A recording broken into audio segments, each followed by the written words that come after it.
Hi guys, welcome to Valoria. While Stefan is away at GaryCon, I thought I'd take a moment to walk you through a ruins build that I did. So this thing utilizes the Wargamer Streets pack, brand new, as well as an Empire pledge level worth of buildings, and 2 of each of the ruins sets. So let's take a look at some of the features in here. So right down up in the front here, we have a bunch of small single-story buildings that have been ruined. A bunch of it's still intact. You could use this for cover or difficult terrain cover or whatnot, depending on what game system you're working with. There's some nice room in between to move your armies through, or your PCs if it's using it for D&D or whatnot. We have the same over here, more simple ruins. You can see how well they interface with the regular walls. It goes right into ruins very cleanly. Then in the center here, we have a nice, this is like a 3-story ruined building that's been taken over by Lizard Man.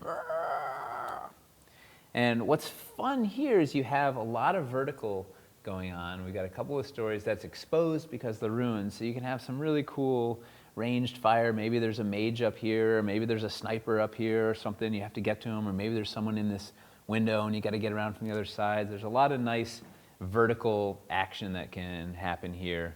And a lot of interesting sort of cover and line of sight stuff that can be going on on the z-axis up here in 3D. Similarly, over here we have another building. This one's been overrun by ratmen. And it's the same thing. We have an open deck, and this whole wall is knocked out. We have a trapdoor and a ladder there you could climb down. And there's all sorts of trouble you could get into in all these different layers. And it's kind of fun to have your troops on all sorts of different heights interacting with stuff down below and the like, or maybe your players have to get all the way in and get up to the top while they're getting pelted from above and the like. In the back here, we have a kind of ruined castle tower bit. This is utilizing the new Bridge of Valor piece, which looks as great ruined as it looks unruined. This roof is actually going to end up being resculpted bigger, so it's not going to be able to sit like this, but I had to put it up there because it looks so cool. You can see how awesome the ruins can be for providing cover for you guys. That's probably, partial cover or full cover, depending on what kind of game system you're using. And once again, there's a lot of nice vertical elements going on. You could have guys up there, you could have guys up there, you could have guys on the top of the tower. What's in the hole? I don't know. Variety of fun stuff. Then in the middle here, we did a really nice, big, wide street. And this thing comes all the way back. It's almost 3 feet long, and it's super wide, so you could march a whole bunch of units down here. There's a lot of sort of open area to do something with versus the sort of more confined area by the buildings. And then over in this corner, we have a building on fire.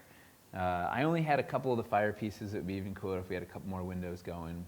But we put some LEDs behind this to give those a little bit of backlight to make them look cool on the table.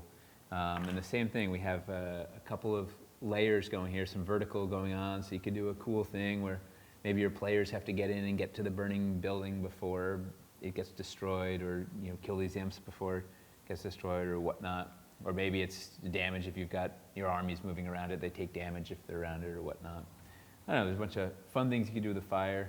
These fire pieces probably aren't going to make it. They were standing fire. We swapped them out for magnetic roof fire, which I don't have here, but I use those as stand-ins.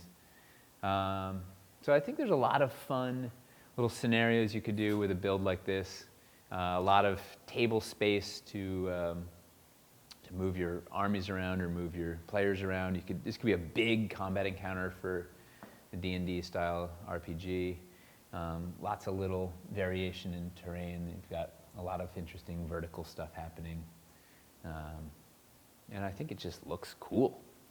So enjoy.